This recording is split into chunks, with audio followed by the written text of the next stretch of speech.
بے شک میرا پروردگار دعا سننے والا ہے۔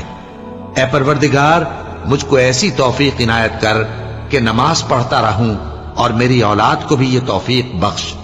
اے پروردگار میری دعا قبول فرما۔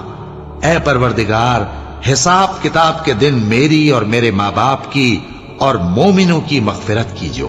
اور مومنوں یہ نہ سمجھنا کہ یہ ظالم جو کام کر رہے ہیں اللہ ان سے بے خبر ہے، وہ ان کو اس دن تک مہلت دے رہا ہے جبکہ دہشت کے سبب آنکھیں پھٹی کی پھٹی رہ جائیں گی اور لوگ سر اٹھائے ہوئے میدان قیامت کی طرف دوڑ رہے ہوں گے، ان کی نگاہیں خود اپنی طرف لوٹ نہ سکیں گی اور ان کے دل مارے خوف کے ہوا ہو رہے ہوں گے۔ اور لوگوں کو اس دن سے آگاہ کر دو جب ان پر عذاب آ جائے گا، تب ظالم لوگ کہیں گے کہ اے ہمارے پروردگار ہمیں تھوڑی سی مہلت عطا کر تاکہ ہم تیری دعوت توحید قبول کریں